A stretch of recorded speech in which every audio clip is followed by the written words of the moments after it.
ميت. تقول كل شوي يكتب سيسي قلتك، كتبت له دعشوشي أعطاني حظر، زعل طلع حساس. هو مرة حساس، هو حساس وحشاش. يا بنات لا تروحوا تأذوه، اتركوه في حاله، ترى هو اللي فيه مكفيه. سجن 6 شهور والتجربة قاسية، كان ينظف الحمامات بالسجن. انت فاهم، حطوا نفسكم بسم الله عليكم مكانه. واحد تعنى وجاء أمريكا هنا وسوى أغنية يعني إنه أنا واحد كذا انتقد المجتمع والقوانين السعودية، ويطلع أقول أنا كتبت هذه الكلمات بسبب القوانين عشان جاب يقدم لجوء، وترفض لجوء لأنه طلع خراط، عرف إنه هو ما عنده سالفة. هو بيجي هنا يسرسر، بيجي هنا عشان يمشي في الشوارع يقول أيوة أديله أديله، ويبول على نفسه. سأل مني قال لي يا بنتي ياي كومنتاتكم بتضايقني، تعالي حلبة يا ويلك مني، حلبس لك بينكي لو تيجي وتضايقني. وفرت راحاتك يبقى من تصرفاتك تفضح مفرداتك، خكرنا تفضح من جيناتك، غير انه لك معي سوابق في شرداتك. أما عاد بتبيعها وهي ثرية، وأنا حسبت مسوية مسابقة للمتابعين يقصد على فقرة هندو حق التذاكر VIP، المباراة حقت السعودية وأسبانيا. ترى الموضوع أعمق من سالفة هي ثرية وتبغى فلوس والكلام الفاضي، يعني الموضوع أعمق. أنا قلت يعني الموضوع الكلام هذا موجه لمين؟ للمشاهير، هذا باب تفتحه مع المشاهير، وللأمراء والمدريش تبى تفتح لها باب ثاني تبحث عن الجلال الجديد. باختصار ها هذه تصير سنتها هندو. تقول أنا متزوجة من 13 سنة وعندي أطفال، بطلب زوجي يقدم لي الخاتم، خلاص طالت شمخت طول مرة. تقولوا فاهمين الموضوع غلط. ترى هذا يدلل لكم إنه السالفة كلها محتوى. يعني هي تقول إنه هم تزوجوا أول عشان هو يقول، مو هي ما قالت إنه عشان يدخلوا ويخرجوا مع بعض، اللي هو نفترض كلامهم صحيح. طب ليه ما أعطاها الخاتم أول وصوروا وكذا وخلصوا هذه السالفة؟ فهمتوا؟ وبعدين بأثر رجعي زي ما أعلنوا موضوع الزواج بأثر رجعي، ينزل الأغنية بأثر رجعي، وينزل كل شيء بأثر رجعي، والخاتم يوريكم إياه بأثر رجعي. هذا كله والله كله محتوى، حلب للمحتوى بطريقة غير طبيعية. ودحين هي ماخذة وضعية العروسة، مفروض وضعية أم العروسة. والله شيء غريب.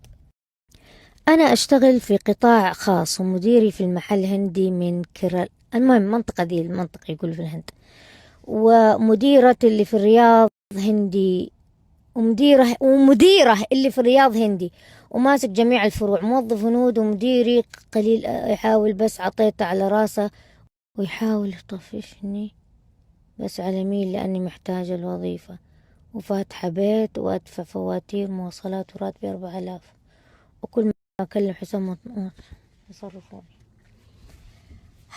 أنا ما أعرف شو أقول صراحة. في واحدة أرسلت لي فيديو بشارككم إياه. أنا ما أدري أنتوا كيف تتحملوا هذه الأشياء.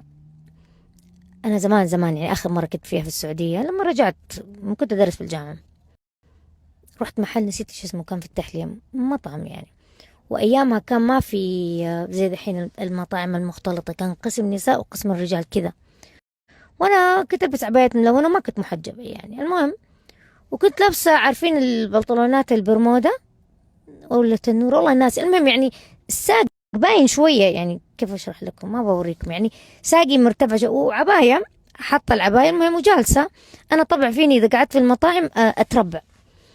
المهم اللي يشتغل في المطعم كان فيه مسوين حركة يمكن تعرفوا لو قلت لكم، أغلى يصرخوا ليش مزعجين. كان في زي الزاوية هم يسووا بيتزا، أظن والله ناسية بيتزا ولا كيك، أظن بيتزا إيه. كانوا مسوين زاوية، كان في التحلية في جدة، كذا زي الكاونتر طويل، على مقاس الأطفال يجيبوهم كذا زي الفقرة، هم يعملوا البيتزا حقتهم، يعني الطباخ واقف كذا كاونتر قدامه والبيتزا قدام، يعني يعطيهم يوريهم كيف يفردوها ويحطوا الأشياء اللي يبوها فوقها، وهو يحطها بالفرن قدام بعدين ياكلوها. فهم؟ هذه حركة كانت حلوة. المهم طبعا أنا ما كنت على البيتزا، ماني طفلة، فقاعدة هناك بعيد وكذا، والموظف يروح ويجي اللي ياخذ مني الطلب هندي. وكان الضحك وين؟ حريم، قسم حريم قسم رجال، ما تخلونا كلنا مع بعض. انا كنت يعني كانت لاني قعدت فتره في امريكا بعدين رجعت، انه ايش ستيل ترى احس انه في كذا صراع حضارات كان. طب اللي يخدم في المطعم رجال، واللي يشتغلوا كلهم يعني الهندي هذا مو رجال. المهم ما علينا. كانت نظراته اعوذ بالله، لدرجه انا الحين قاعده كذا ورافعه رجولي كذا قاعده، فرجولي باينه ساقبه، يطالع نظرات انتوا فاهمين. انا صار طبعا اول مره كذا زغرت له زغره زغرتين ما فايد، وهذا وصرخت عليه وطلبت المدير، وجاء مديره، كان مديره مصري. ايه ما حصلش حاجه وما أدري. قلت له لا انا ترى انا بدات اصرخ وانفعلت والناس كلها صارت طالع، يعني كنت بفضحه لانه خفت على الاطفال. اذا انا حرمه كبيره وباين اني انا ماني وحده يعني ممكن واحد يسوي لي شيء واسكت، يعني ملسونه وقويه واخر شيء ابغاه في حياتي ان انا اكون في مكان ويجي يتحرش فيني، اطلع في عقد العالم كلها. ايش هذا؟ قعدت اصرخ والمدير يقول لي لا مدري ايش، ويهديني ويبي يطلعني انا يتهيأ لي. قلت له انا اللي يهمني هذا ما يقعد في المحل، هذا اطفال صغار في المحل يجيبوا بنات كذا كتاكيد واولاد قاعدين، انتوا فاهمين؟ فانت كيف تسكت له؟ وثقي واشتكي. إذا في بنات جاتني قصص عن بنات يتصاحبوا على شباب، يعني بنات سعوديات يتصاحبوا على شباب سعوديين وتطلع معه كل شيء بإرادتها، وبعدين تصور هذا، وبعدين يجي بلاغ إنه هو تم شو اسمه ولا سوى فيها ولا عمل فيها. فهمتوا؟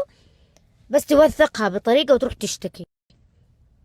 أنت وأنت فعلا متعرضة لهذا الشيء مو مطاوعة ما تقدري تروحي تشتكي. بنات أرجوكم، أنا كذا واحدة جت قالت لي أنا مديري أجنبي ما أدري إيش يسوي لي ويعمل لي. أنا جوني شباب مرة يسبسبوا يقولوا بناتنا ما أدري إيش، أنا في وظيفة وتركت. والله مرة واحد جاني وقال لي ترك وظيفته، يقول لي أنه كانوا البنات عشان يتوظفوا السعوديات يعني يطاوعوا الموظفين مدراء الأجانب، وإنه وصل لمرحلة يقول له أنا عندي واحدة من القبيلة الفلانية يقول بالقبائل، يقول لي زميله يعني، يقول لي هذا الولد سعودي، يقول أنا ما قدرت أتحمل هذا الشغل وتركت.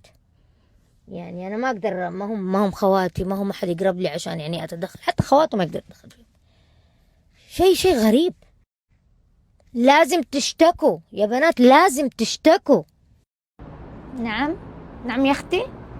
تقول عاد تدرين أكو شغلة ملاحظتها عندنا بالكويت خلينا نتكلم كويتي، الوافدين كلهم اللي يتعامل وياهم دائما من عيالهم وأهلهم يدرسون بالسعودية وببلاش، وتلاقينهم مو شايلين هم وظائفهم، لأنهم السعودية بتوفر لهم معاشات وظائف وسكن وبدل إيجار وبدل خطر وبدل بعد وتأمين طبي وسيارة. وايد وايد وايد وافدين بالذات اوكي اللي طالعين واكلين نازلين شاربين من شر، حتى وايد او يمنيين سوريين غير الهناودة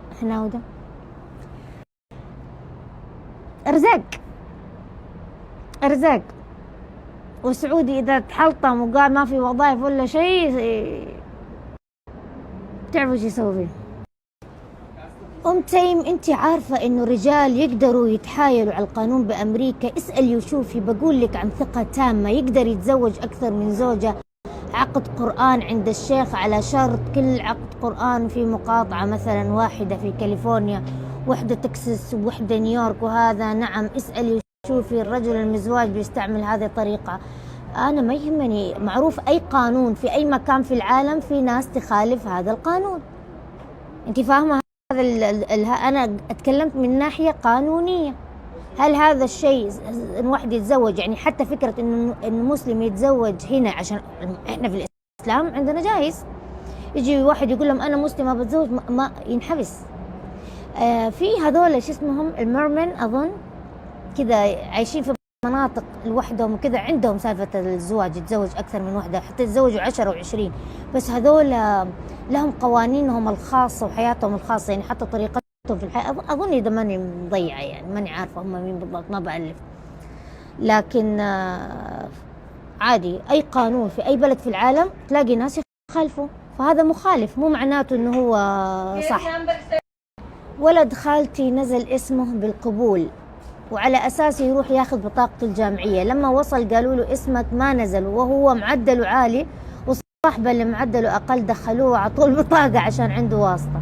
لكن ولد خالتي ما سكت، صاح عليهم لين دخلوه عند المدير، ودخل عليهم بكل عصبية من قهره وقاعد يخاصمهم، كيف ما تعطوني بطاقة وتقولوا من قبلت وأنا اسمي نزل بالقبول وجاتني رسالة، ولا تبون تعطوا مكاني لأحد ثاني. وهذا الفساد يخلي الناس المتفوقين ما ياخذوا أماكنهم، فهمتوا؟